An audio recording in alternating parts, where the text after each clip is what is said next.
네, 안녕하십니까. 헤럴드 경제과학 전문 기자 김태열입니다. 2021 명의가 뽑은 명의, 이번에 5편 최장한 편인데요. 저희가 일전에는 서울 아산병원의 김송철 교수님하고 서울대병원의 장진영 교수님 인터뷰를 했는데요. 15명 중에서 12명이 최고의 명의라고 선정을 해주셨습니다. 오늘 모신 이분도 15명 중에서 11명이 바로 명의로 선정을 해주셨는데요. 바로 분당서울대병원 간담체외과 윤유석 교수님을 모셨습니다. 네. 안녕하십니까? 네. 예. 우선 축하드립니다. 아, 예. 동료들이 이렇게 내가 만약에 췌장암에 걸렸거나 내 가족이 췌장암에 걸렸을 때 맡길 수 있는 동료가 누구냐 해서 이렇게 선뜻 추천해 주기가 쉽지가 않은데 동료들 사이에서 인기가 굉장히 많으신가 봐요.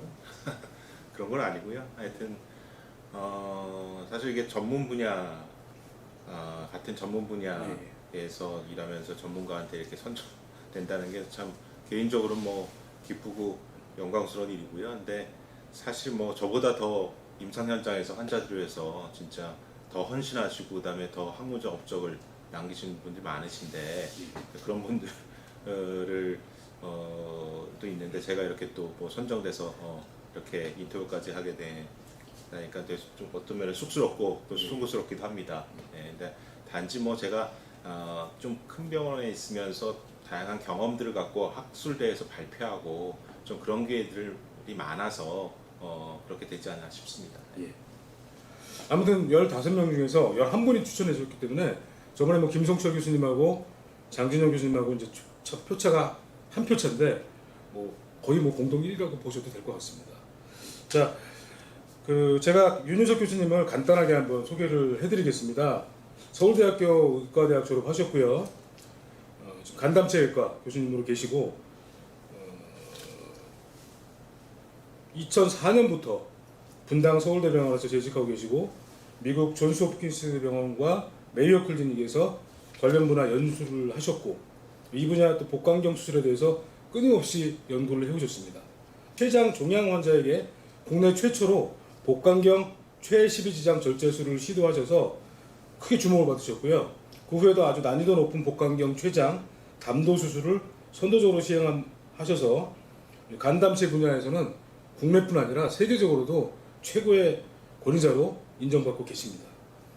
대외적으로는 췌장 외과 연구회, 그다음에 최소침습 췌장 수술 연구회, 한국 간담체외과학회 등에서 이사진으로 활약하고 있습니다. 저희가 이제 췌장암이라고 하면은 흔히들 표현하기로는 이제 뭐 절망의 암이다, 아주 뭐 침묵의 암, 절망의 암, 굉장히 고통스러운 암이다 이렇게 표현을 하는데 생존율도 제가 알기로는 거의 뭐 20%가 채 안 되죠. 엄청나게 좀 한국의 10대 암 중에서도 가장 낮은 암으로 알고 있는데 어떻습니까? 생존율이라든가. 우리나라가 2005년서부터 아마 국가암 통계를 시작했고, 예. 그래서 그 이후로 쭉 그 암 생존율을 이렇게 비교해 보면 대개 위암이라든 대장암은 거의 뭐 지금 5년 생존율은 70% 이상으로 향상됐고 유방암은 거의 90% 이상이 됐죠. 그래서 대개 우리가 총체적으로 다 합치면 암 생존이 70%까지 올라왔습니다. 근데 이제 그에 비해서 췌장암은 지금 근 20년 가까이 거의 10% 미만대로 있다가 최근에 그래도 좋아져서 최근에 보고된 바로는 한 12%까지 전체 췌장 환자들의 생존율이 낮습니다. 근데 그 이유는 뭐 진단 당시에 결국 수술을 할 수 있는 환자들이 한 20% 정도밖에 안 되고요. 나머지 환자들은 주위혈관 침범했다든지 아니면 전이가 있다든지를 수술 못하고, 그다음에 수술을 했다 하더라도 많은 환자들이 70~80% 재발하기 때문에 성적이 좋지 않았습니다. 전이가 그만큼 다른 암에 비해서 전이가 잘 되는 암이죠. 그리고 이제 진단을 받았을 때 이미 수술이 가능한 환자가 20%라는 건 거의 대부분 말기라고 보면 되는 건가요? 그렇죠. 그러니까 수술로 못 뛴다는 거는 결국 주위 혈관을 많이 침범했거나 전이가 있어서 이제 못 한다는 거라서 3기 내지는 4기 정도의 그런 기술이 된다고 봅니다. 그러면 이제 대부분 말기라는 소리인데 쉽게 발견이 안 됩니까? 췌장암이? 안타깝게 뭐 위라든지 대장암은 우리가 내시경이라는 우리 조기 검진 프로그램이 있지만 췌장암은 사실 특별히 이거를 조기에 발견할 수 있는 그런 프로그램이 없습니다. 그리고 우리가 또 CT를 불과 6개월, 1년 전에 찍었는데 6개월 뒤에 이게 또 전이가 돼서 췌장암이 전이가 돼서 오는 환자들도 있거든요. 그만큼 한번 이렇게 발생이 되면 급격하게 좀 진행되는 암이기 때문에 아직까지는 이제 조기 검진 하기가 쉽지가 않습니다.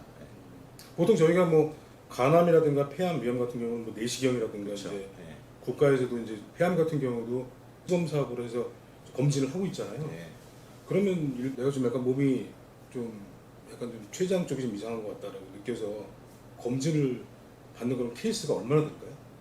글쎄 증상이 있어서 검진을 그러니까 췌장암의 아주 특징적인 증상이라는 거는 없고요. 대개는 이제 비특이적인 증상이죠. 그냥 소화가 안 된다든지 약간 복통이 있다든지. 그런데 그거는 뭐 다른 질환에 의해서 생길 수 있는 그런 증상들인데 그런 증상에 대해서 검사를 하다가 췌장의 혹이 발견된다든지 아니면 다른 뭐 수술이라든지 다른 걸 위해서 검사를 하다가 우연히 발견되는 경우들이 요새 그런 최근에 경우가 들어서 오히려- 늘고 있습니다. 그럼 좀 초기 증상이 거의 없다고 하셨는데 많은 분들이 그래도 궁금해하시는 게 그래도 뭐 뭔가 좀 평상시와는 좀 다르게 증상들이 좀 있다는 거 좀 꼽아주시면 어떤 게? 대개 이제 우리가 췌장 환자들이 주로 이제 증상이 있어서 오는 경우는 갑자기 이제 소변석이 짙어지거나 얼굴이 노랗게 되는 황달. 황달이라든지 명수부위 통증, 그다음에 이제 식욕 부진이라든지 또 체중 감소 그러니까 그런 걸로 이제 검사를 했는데 이제 다른 데서 안 나타나고 이제 그런 증상들로 해서 이제 오는 경우들이 많습니다. 제가 인터넷에 이렇게 좀 뭐 기사 같은 거 찾아보니까 췌장암 환자들이 이제 초기 증상이 주로 등 쪽에 뭐 통증이 있었다. 그래서 이 등 쪽에 통증이 있는 것도 사실 췌장이 우리 복부에서도 등에 가까이 뒤쪽에 위치하고 있거든요. 그래서 췌장암이 진행이 되면 그쪽 주위에 있는 혈관 주위에 신경을 침범하게 되는데 그렇게 되면 그 신경을 침범해서 등에 통증이 옵니다. 그래서 등에 통증이 있다는 것은 초기 증상이 아니라 암이 좀 진행이 됐다는 것을 좀 나타내는 증상이라고 하겠습니다. 그럼 등에 좀 심하게 통증이 있다 그러면 벌써 한 3기나 4기 정도는 뭐 검사를 해야 되겠지만 대개는 이제 그런 경우들이 많죠. 교수님 보통 저희가 이제 간암이라든가 저기 위암이나 폐암 보면은 이식도 많이 하잖아요. 만약 거의 망가졌을 때 췌장 같은 경우는 뭐 이식은 안 되는 겁니까? 근데 암은 이게 결국 면역 체계하고 싸움이거든요. 그러니까 암이 면역 기능이 떨어지면 암은 확 자랄 수밖에 없습니다. 그래서 우리가 이제 이식이라는 거는 어떤 다른 사람한테서 장기를 받는 거기 때문에 면역을 억제해야 되는 게 필수적이거든요. 근데 이제 면역을 억제하게 되면 그냥 잠잠히 있던 암 세포들도 확 자라기 때문에 췌장암에서는 이식에 해당하지 않습니다. 오히려 더 암을 더 오히려 진행시킬 수 있습니다. 췌장암 분야에서 그러니까 이식이라는 건 전혀 고려 대상이 아니군요. 그 아까 이제 12%라고 말씀하셨는데 생존율이 뿐만이 아니라 뭐 전 세계적으로 지금 그 수준이 생존율이 지금 15%를 못 넘는 건가요? 12%라는 게 수술한 환자가 아니라 전체 그러니까 췌장암으로 진단받은 환자들을 다 통틀어서 하는 얘기고요. 미국 같은 경우도 뭐 계속 몇십 년간 10% 미만이었다. 최근에 이제 그 췌장암의 그 전암성 병변이라든지 아니면 최근에 또 영상 검사를 많이 함으로써 그래도 이전보다는 좀 이른 시기에 발견되기 때문에 약간 생존율이 향상이 되고 있습니다. 다른 암에 비해서 좀 굉장히 더디네요. 그렇죠. 아직까지 더디죠. 한 그래도 위암이나 유방암 같은 경우 90%인데 그래도 저희가 뭐 한 50% 정도까지 가려면 어느 정도가 있어야 될까요? 글쎄 지금 몇 년 사이에 사실은 이런 이전에는 췌장암에 효과적인 그런 항암제라든지 그런 게 없었는데 최근에는 효과적인 항암제가 개발이 되고 그런 것들을 적용함으로써 지금 췌장암의 성적이 조금씩 향상되고 있거든요. 더디지만 조금씩 그래서 지금 10몇 %지만 수술하고 항암까지 받은 환자들의 생존율은 뭐 30% 40% 넘게까지 보고가 되고 있습니다. 그래서 앞으로 좀 더 일찍 발견하고 좀 더 효과적인 그런 항암제라든지 약물 치료가 나온다면 50%뭐 그 이상도 우리가 기대해 볼 수 있겠습니다. 그 췌장암도 그 조기에 진단할 수 있는 기술들이 나오고 있는 것 같더라고요. 국내에서도 네. 조기 진단 키트라든가 이런 것들이 지금 뭐 외국뿐만 아니라 국내에서도 뭐 연구를 통해 가지고 이르면은 뭐 내후년에도 뭐 나올 수 있다 이런 조기 진단 키트라든가 이런 게 지금 개발이 좀 되고 있습니까? 지금 활발히 지금 진행이 되고 있고요. 결국은 이제 우리 그 기존의 검사들은 영상 검사로서 암이 자라나야지 결국은 진단이 되는데 그런 게 이제 영상 검사에서 보이기 전에 우리가 이제 암세포가 돌아다니는 거를 예. 검출해내는 거죠. 검출해내는 그런 검사들을 지금 개발하고 있고 또 시판에까지 지금 하려고 아직까지는 아니지만 그런 걸 시도하는 시도들이 있습니다. 근데 이제 아직까지 그게 지금 어떤 검진 프로그램으로 이게 확립이 되거나 아직 그런 단계는 아니고요. 아직도 개발 단계에 있다고 보시면 될 것 같습니다. 중년 이후에 물론 이제 가족력도 굉장히 중요함으로 알려져 있지만 그 중년 초기 한 5, 60 이후에 갑자기 없던 당뇨병이 갑자기 생기면은 췌장암을 의심해 봐야 한다 뭐 이런 얘기가 있던데 예. 그게 맞는 얘기인가요? 그렇죠. 그러니까 우리가 이제 그 오랫동안 앓은 당뇨병 같은 경우는 이제 췌장암의 위험 인자거든요. 예. 만성 췌장암도 마찬가지고. 근데 이제 그런 경우에 이제 조절이 잘 되다가 갑자기 조절이 안 되는 경우가 있습니다. 그럴 경우에 반드시 우리가 췌장에 대한 영상 검사를 하고 거기서 이제 혹시 혹이 있어서 그게 어디를 막아서 이렇게 갑자기 그 당이 조절이 안 되는지 확인할 필요가 있습니다. 그러니까 갑자기 당뇨병이 있으신 분들도 예, 갑자기 당뇨 조절이 잘 안 되거나 예, 아니면은 아예 없었는데 예, 갑자기 당뇨병이 생겼으면은 그렇죠. 췌장암 개연성을 배제할 수 없다. 그런 가능성을 두고 검사를 해보는 게 좋습니다. 예전에 선배님도 췌장암으로 사실 돌아가셨는데 이분이 이제 그 연수를 1년간 갔다 오셨는데 거의 체중이 한 15kg 정도 갑자기 빠지신 거예요. 한 20kg. 그래서 아니 선배 왜 이렇게 체중이 이렇게 빠지셨어요? 그랬더니 뭐 술도 안 먹고 뭐 운동도 자주 하고 그랬더니 다이어트가 됐는지 자연스럽게 빠지더라.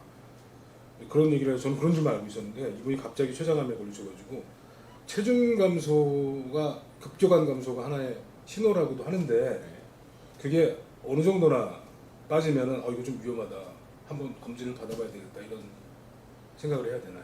그래서 저희가 그 정확한 기준은 없지만 대개 6개월 사이에 한 본인의 몸무게 10% 이상이 빠졌다든가 예, 그럴 10%. 경우에는 그럴 경우에는 자기가 지금 뭐 진짜 운동을 하고 식이 조절을 하고 그렇지 않았는데도 불구하고 이렇게 체중이 빠졌다는 거는 좀 어딘가 몸에 이상이 있어서 그렇지 않나라고 좀 의심을 갖고 좀 검사해 볼 필요가 있겠습니다.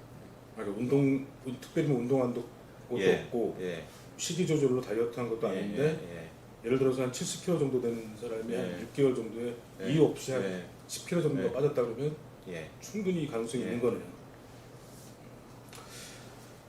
그리고 췌장암이 보통 이제 고령층에서 많이 발생한다고 되어 있거든요.